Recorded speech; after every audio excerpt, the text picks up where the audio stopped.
mental institution, and they were talking to each other in the courtyard. So the first man said to the second, "Did you know that I'm Napoleon Bonaparte?" The second man got angry, and he said, "Excuse me, it just happens that I am Napoleon Bonaparte." The first guy replied, "Oh yeah? Who says you're Napoleon Bonaparte?" And the second man quickly answered back and said, "God told me so." And then the third guy quickly interrupted the two and yelled, "I did not."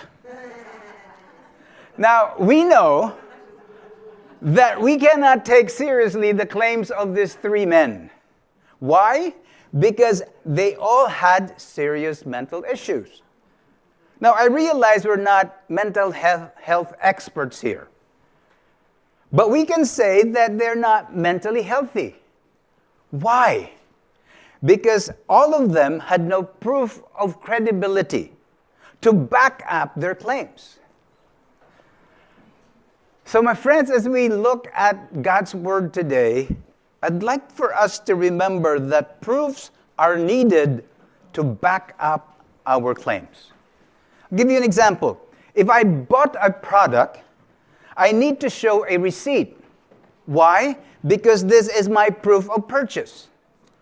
Now, if a police officer stops the car I'm driving, I'm asked for my driver's license. Why? Because it's my proof of identity and eligibility to drive. I'm also asked for my car insurance certificate. Why? Because that's my proof that our car is insured, along with me. When I applied at Tyndale University for a faculty position, I was asked to give a copy of my diploma and my official school transcripts. Why? Because these are my proofs that I actually completed my studies.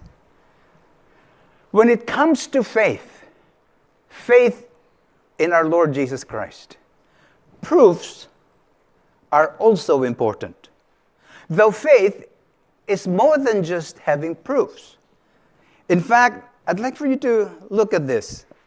Faith is not belief without proofs, but trust without reservations. Very wise words. For us as followers of Christ, our faith has many proofs. It's not blind faith. But what is also interesting is that aside from having many proofs, we can know that we can trust God without reservations. But there may be times, and this is where our reality check comes in, when we are tempted to doubt our belief in God. Or maybe even doubt God Himself, not just our belief in God. And it is at these times when we need to trust God more without reservations, so that we can see more proofs of who God is, so that later we can also see more proofs of the promises of God. This is what faith basically is. It is trusting God for what He promises. Today we will talk about trusting God, especially now that there are a lot of unknowns. There are a lot of uncertainties about the future of our family, about our finances, about our national economy, our security in light of the tariffs that will be slapped on us. We will be talking about trusting God in this context. And we will use Genesis 15 as part of our continuing series on faith in action. Yes, we will trust, but we will see that action is part of our trust. And we will look together, as we have been this month, in the book of Genesis, beginning with the faith in action of Abraham. And then we'll also look at the faith in action of Joseph. In Genesis 15, verse 6, which is the key verse in this chapter, this is what we see of Abraham. Abraham believed the Lord, and he, referring to God, credited it to him as righteousness. We will also see, despite believing the Lord, which is credited to Abraham as righteousness, we will also see that Abraham doubted God. We will see that he doubted the promises of God not once, but twice. What we'll also see is how God responded to Abraham at a time when he both believed in the Lord and doubted the Lord. When he believed the promise of God and he doubted the promise of God. My prayer for us this morning, my friends, is that the response of God will encourage us. Encourage us in our own times of faith in God and maybe times of doubt in God. Let me put together how faith, doubt, God, and promises are related. Look at this word on the screen. Faith is not the absence of doubt. I hope we get that. But dependence on the God who is present when we doubt God and his promises. Genesis 15 tells us two lessons that Abraham learned about God in a time when he both had faith and doubt. So the question we ask is, what are these truths that Abraham learned? So that we too can see for ourselves what God is like in our own life, not just in his life. Especially when we struggle with faith and the lack of it. Here's the first truth about God he learned, and I pray we learn too. And it's a twin truth. We'll have two pairs of this. The first is God is our protector. And he's not just our protector, God is also our reward and rewarder. Abram learned this truth right at the very beginning of chapter 15. God reassured Abraham with these words. Listen to the reassurance. Do not be afraid, Abraham. That's the very first thing God said. I am your shield, your very great reward. So the question we ask is, why is God at the very beginning of chapter 15 reassuring Abraham this way? Well, in the context, in fact, in the previous chapter, Abraham just did battle with 4 powerful kings in the land. Though he won that battle and he regained his nephew who was kidnapped by these 4 kings, it was possible that Abraham was still afraid that these 4 kings would do this: regroup, retaliate, and take revenge for their embarrassing defeat. So it is so reassuring to hear from God that there is no need to fear, because God is his shield. God is his protector. God is his safety. God is his security.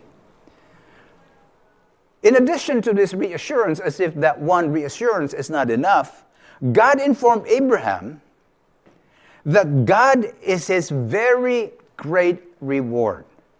Again, we ask, why does he have to assure Abraham about this? Again, in the previous chapter, particularly the last portion of it, the king of Sodom offered a very great reward for defeating the 4 kings. You know what Abraham did? He refused the generous offer.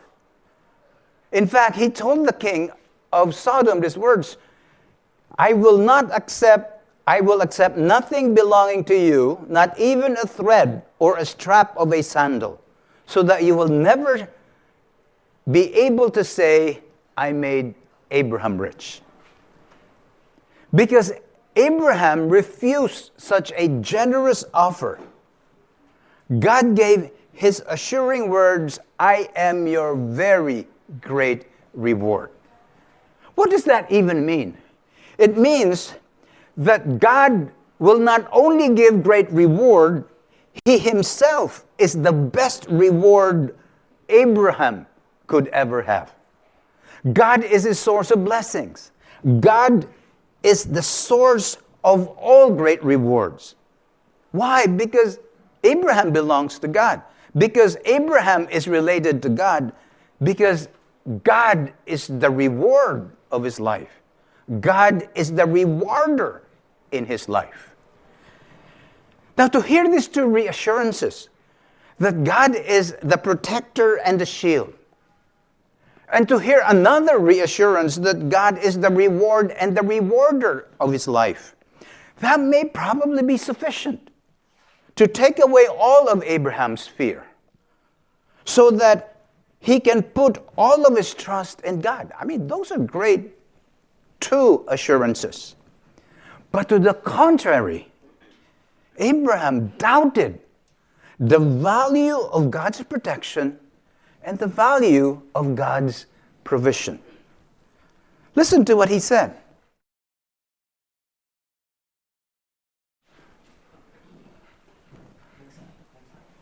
Next slide.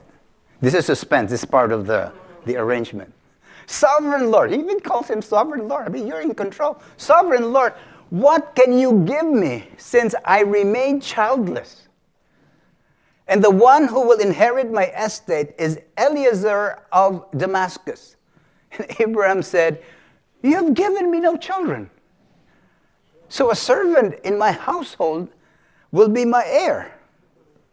It's like Abraham telling God, Sovereign Lord, what good is your blessing? Sovereign Lord, what good is your protection if I don't have a son to give the blessing and protection to? Now, what happens next is my favorite part of the story. Listen to God's reply to Abraham. Then the word of the Lord came to him, this man will not be your heir, but a son who is your own flesh and blood will be your heir. This is my favorite part of the story because God does not get angry at Abraham. God does not rebuke him for his doubt. He deserves it, but God doesn't give it. Let's review what just happened.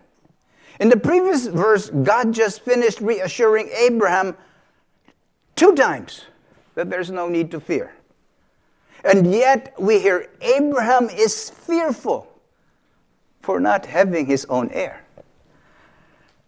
He was settling for a lesser heir or a lesser reward by simply accepting a common custom to adopt someone within one's household to serve as an equivalent of heir because the owner has no son. And God, upon hearing this, does not get angry. God is not insecure. He does not rebuke Abraham for something he is worth rebuking for. On the contrary, he again reassures him that he will have a son who will come from his own flesh and blood, not an adopted son. Then God even went the extra mile by giving Abraham a vivid picture of how many descendants he will have as a result of having his own son. Listen to the words that God said after he did something. He took him outside and said, look up at the sky and count the stars. It might be evening at the time. If indeed you can count them, then he said to them, so shall your offspring be. Wow! What grace! What patience! God did all this, and he went beyond, above and beyond, to keep assuring Abraham, despite his doubt. Why? Because he wanted to show that he is truly his protector and his provider, despite his doubt. To the point that God will go out of his way to protect Abraham. Even he doubts God can do it. To go out of his way to prove that he will provide for him.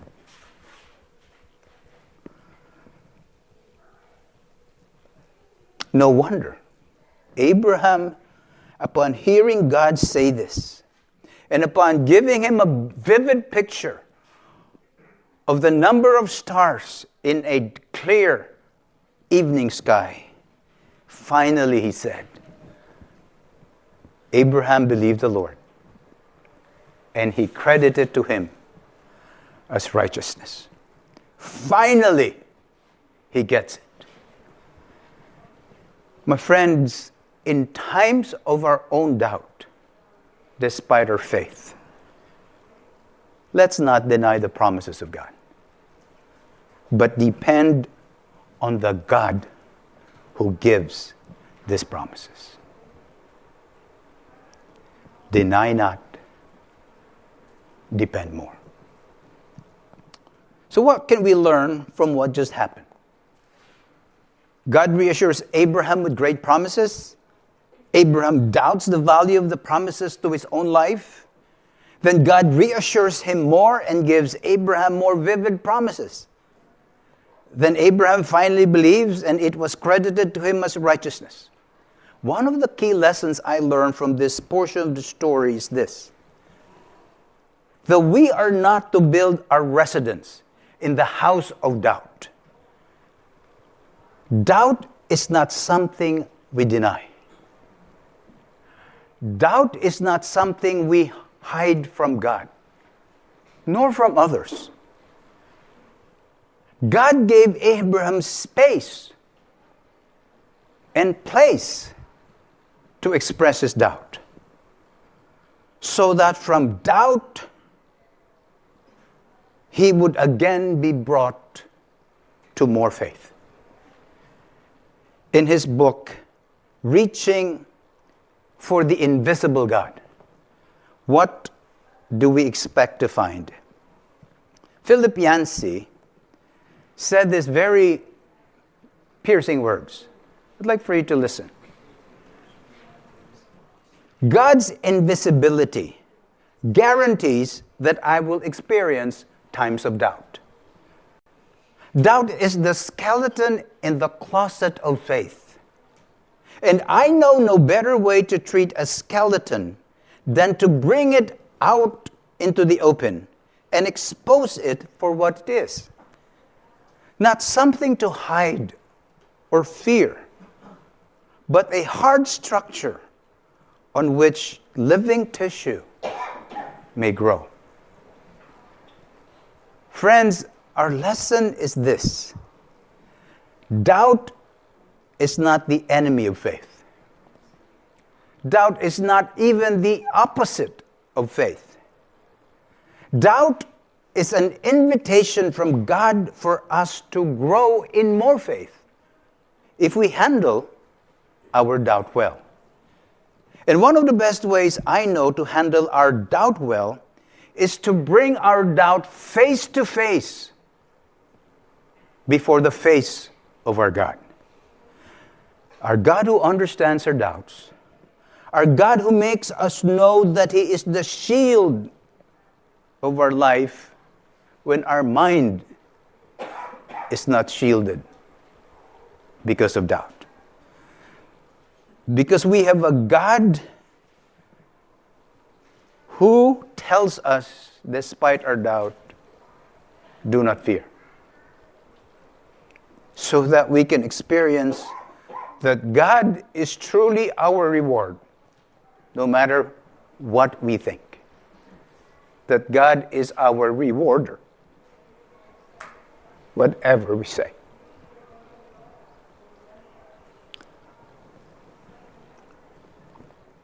We saw God do this for Abraham, when he both had faith and doubt. He can do this also for us. So let me ask you, my friends, what are doubts you are wrestling with God today? What promises from God do you sense can never be true of you right now? Can you identify with the words of Abraham? Sovereign Lord, What can you give me? Since I remain, fill in the blanks. Since I remain confused, since I remain frustrated, since I remain insecure. Can you also resonate with the words of Abraham when he said, you have given me no, fill in the blanks, no resources, no encouragement, no relief, no healing. Okay, engage me here. What must God do to convince you that you do not need to fear? What else must God say to convince you that He is your shield? That He is your very great reward?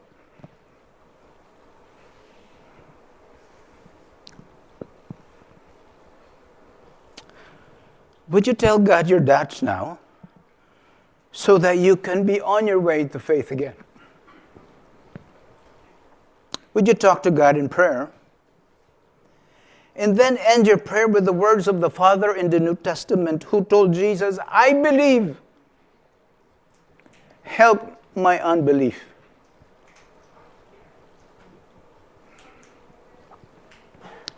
Would you quickly talk to God in prayer in the quietness of your heart now? And end your prayer with, I believe, help my unbelief.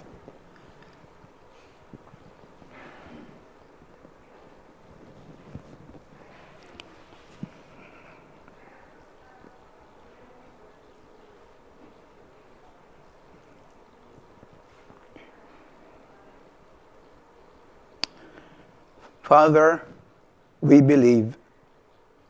Help us in our unbelief. Friends, in our times of doubt and faith, let's not deny the promises of God, but depend on the God who promises. I'd like for us to now listen to our sister Michelle as she shares her testimony of how she went through her own journey of faith and doubt. Michelle, let's welcome Michelle.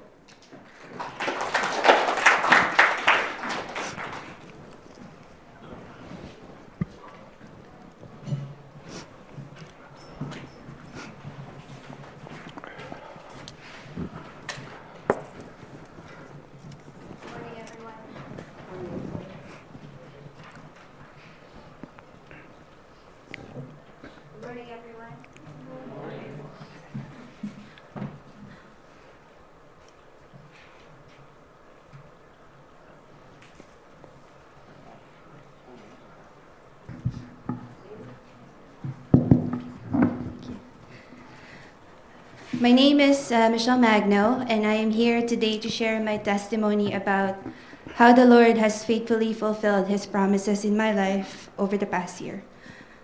On February 6, 2024, I was let go from the company I worked for almost 18 years. I knew it was only a matter of time for me since a number of my colleagues were already let go from our team a few months before me. Prior to my layoff, I considered applying to other job opportunities, but I hesitated because I feared change, and such as losing the benefit of working remotely from home, leaving behind also my accumulated years of service, and having to start my career over somewhere else. Though I did see it coming, being laid off was the most overwhelming and heart-wrenching moment of my entire adult life. I hear about layoffs all the time, but there was nothing I could have done to mentally prepare myself for it. I prayed and asked God, why me? I felt angry, betrayed, inferior, and anxious for my family's future. I literally went through stages of loss or grief, similar to what we experience with the death of a loved one. Despite all the emotions I was going through, I spent a lot of time praying. reading the Bible, and prioritizing my quiet time with the Lord, since I lost focus of my relationship with Him when I was working.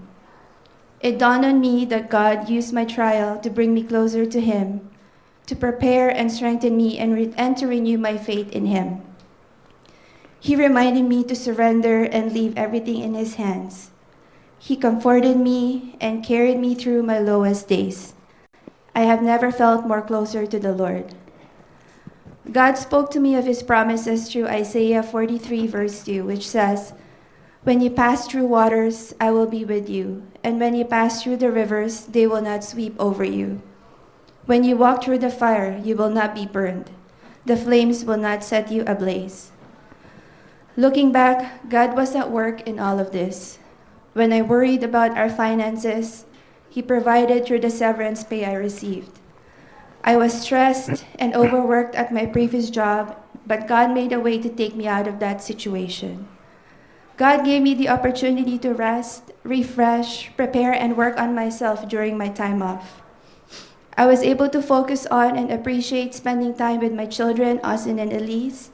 And even when I worried that I wouldn't be able to find another job in this economy, God provided a strong support system through my family, my parents, my siblings, and especially my husband, JR.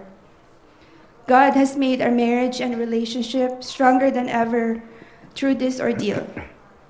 And as a family, we prayed and asked God for a new job opportunity for me in His perfect time. I sought direction from Him and trusted Him through my waiting period. One day in July, when I was feeling discouraged after several rejections, I came across a job posting with the exact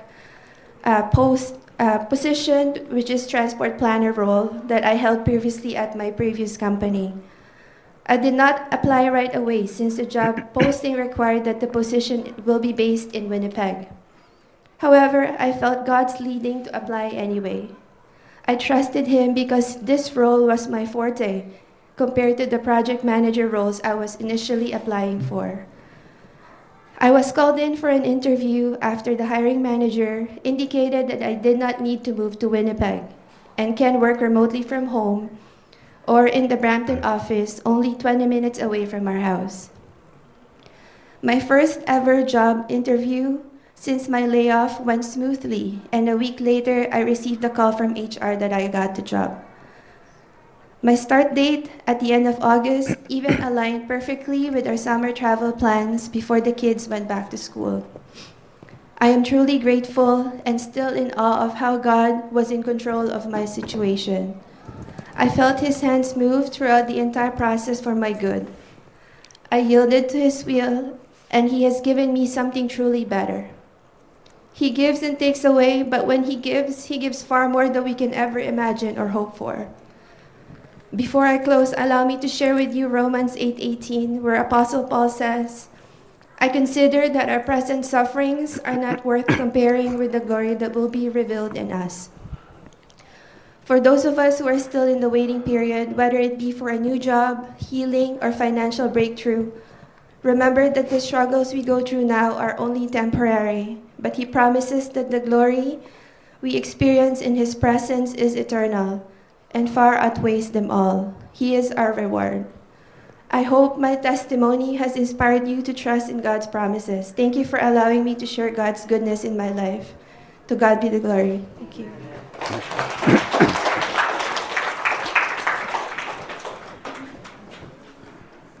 Thanks, Michelle. So far, we've seen the first twin truth of who God is, that God is both our protector and our rewarder. Let's go to the second twin truth of who God is, that God is both our leader, the God who guides us, and our provider. In order to be a great nation, there are at least two important components. The first is a great people. The second is a great land. In a previous passage, God already assured Abraham that from him will come a great people, whose number cannot even be counted like the stars of the sky on a clear evening. Now, in our current passage, we will see the second component of a great land that God promises to Abraham. God gives his further reassurance this way. He again says, I am the Lord, who brought you out of Ur, of the Chaldeans, which is part of Mesopotamia, to give you this land, to take possession of it. So in this verse, we see that God gives more understanding of who he is. That he is the God who leads, that he is the God who guides.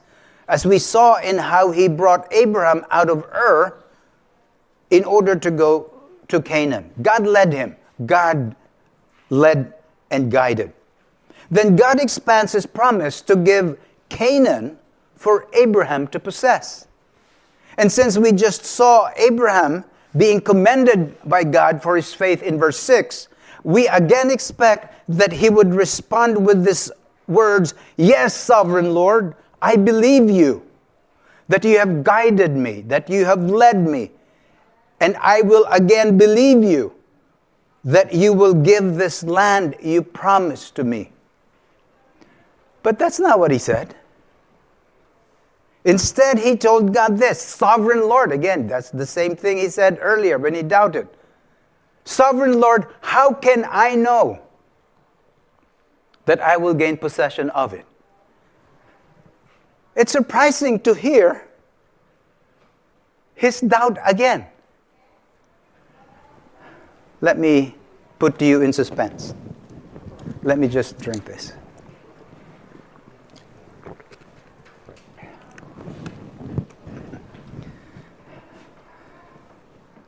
He didn't just doubt. He basically demanded God for proof so that he can believe again. What? Now, in fairness to Abraham, when God promised to give him great land, God did not hand Abraham a deed of sale. There is no proof of land ownership handed to him. For Abraham, the promise may seem empty, because as he looked around at this great land, there were already many owners in the land. What legit proof of ownership can he show these people to convince them that this great land belongs to him? All he had was God's promise. That's it. What I again find amazing in this portion of the story is not just the audacity of Abraham to demand proof about God's promise, but that God did not get angry with him again. That God did not rebuke him again.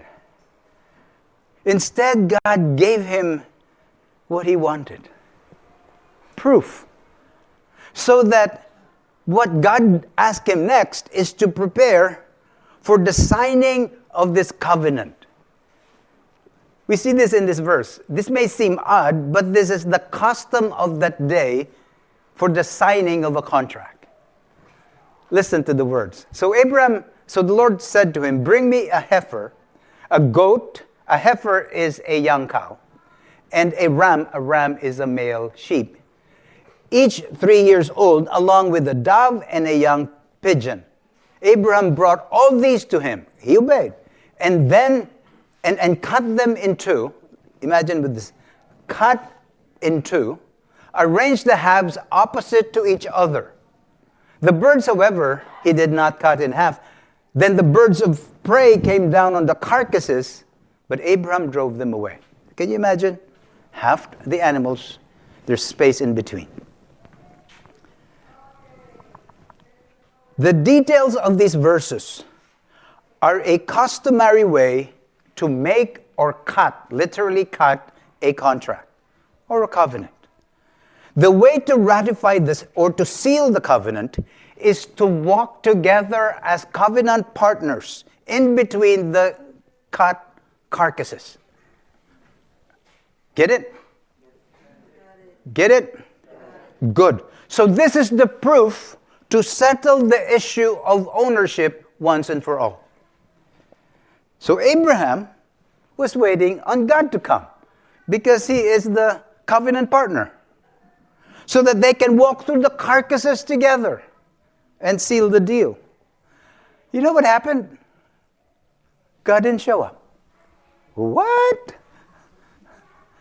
It was a no-show for God. What is the modern term for that? God ghosted Abraham. The birds of prey smelled the dead carcasses. They came, but not God. So instead of coming down to sign the covenant with Abraham, what did God do? God put him to sleep. Not just any sleep, deep sleep. And when he put him to sleep, he reaffirmed his promise of land. But here's the interesting about the promise. The land will come, but there will be suffering. The land will come, but there will be hardship. As the sun was setting, Abraham fell into a deep sleep. And a thick and dreadful darkness came over him. Then the Lord said to him in his dream, "Know for certain that for 400 years your descendants will be strangers in a country not their own, and that they will be enslaved and mistreated there. You, however, will go to your descendants in peace and be buried at a good old age. In the 4th generation, your descendants will come back here." God is affirming that the descendants of Abraham will come, will return to this promised land in the 4th generation, after suffering for 400 years in Egypt as slaves of Pharaoh. So what we hear God saying is this: yes, your descendants will get to this land I promise, but there will first be suffering before they do. That's not the end of the story. There is a big twist. Let me take a break again.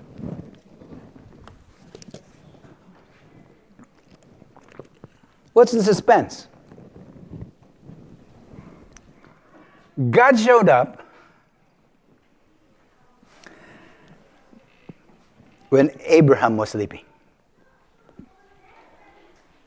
That's significant. When the sun had set and darkness had fallen, a smoking firepot with a blazing torch appeared and passed between the pieces. Through the elements of fire and torch, which symbolize the nature, the power, the intensity of God, God appeared. And he unilaterally signed the contract with Abraham, since he was in deep sleep.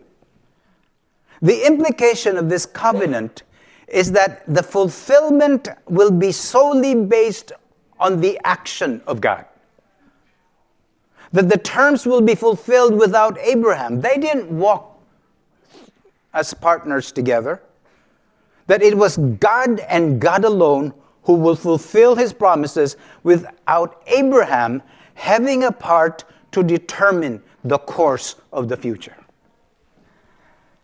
In other words, the covenant is unconditional. It's unilateral because it's unconditional. Then finally, this is going to be a long tongue twister for me. On that day, the Lord made a covenant with Abraham and said, "To your descendants I will give this land. From the Wadi in Egypt to the great river, the Euphrates, the land of the Canaanites, the Kenizzites, Cadmonites, Hittites, Perizzites, Parasites, I'm sorry, it's not there, Rephates, Amorites, Canaanites, Girgashites, and Jebusites. Whew. All this great land will be given to God's people. We know that this was finally fulfilled during the kingship of Solomon, the wisest and wealthiest king of all time. So what lessons do we learn from this passage, which can resonate with the lessons that Michelle shared with us? First, God's journey to fulfill his promises may not only take time, but also includes the way of suffering. It's not going to be a walk in the park. But despite whatever suffering may come, we are assured that God will fulfill all his promises. Here's the second. God's timing is the best. He shows up with perfect timing. Even if it means suffering for a season. Even if it means suffering for a season, we wait. Even if it means suffering for a season, we trust God's guidance and provision. Even if it means suffering for a season, we do God's mission. In the worst of times, God's people are called to trust God for his promises. Let me give you a little history here. In 1974, the Arab oil embargo caused many people to wait in line for gas. It's real. For those of you who were not born then, that's a true story. That's not fake news. At that time, the Watergate scandal shook the United States. And for those of you who do not know, ask your parents. They were alive then. It was when a president did something wrong. Times were not good. This is what I'd like for you to engage me with. Country singer Merle Haggard sang a song because of this context, and the title of his song, If We Make It Through December. On that same year, a Christian singer named Bill Gaither sang a different song. He composed the song entitled, I Just Feel Like Something Good Is About to Happen. As we enter this new season of tariffs, that will definitely usher difficult and uncertain times ahead, my question for us is this. Which song will you sing? Will we sing If We Make It Through December? Or will we sing I Just Feel Like Something Good Is About to Happen? And I pray that we will sing the second a lot more than the first. As a nation, Israel has gone through a lot of difficult and uncertain times. That's in the Bible. It's very real. When the nation was in exile for 40 years in Babylon, away from their homeland, God gave them this promise as they suffered. This was referenced earlier by Michelle. We didn't talk about this. Do not fear. Same thing God said to Abram. For I have redeemed you. I have summoned you by name. You are mine. When you pass through the waters, I will be with you. No exemption from passing through the waters.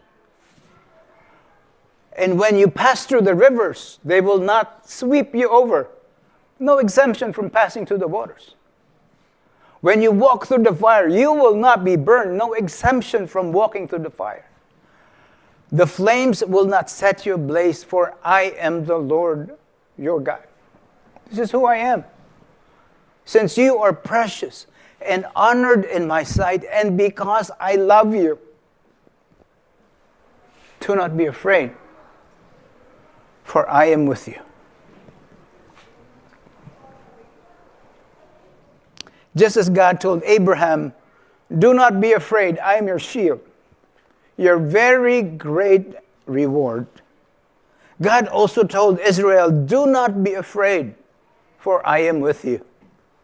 In the New Testament, God also told his people who suffered because they believed God's promise, never will I leave you.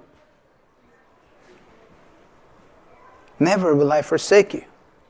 And then it continues, so we say with confidence, the Lord is my helper, I will not be afraid. What can mortals do to me? So what is common in the three passages? Two things.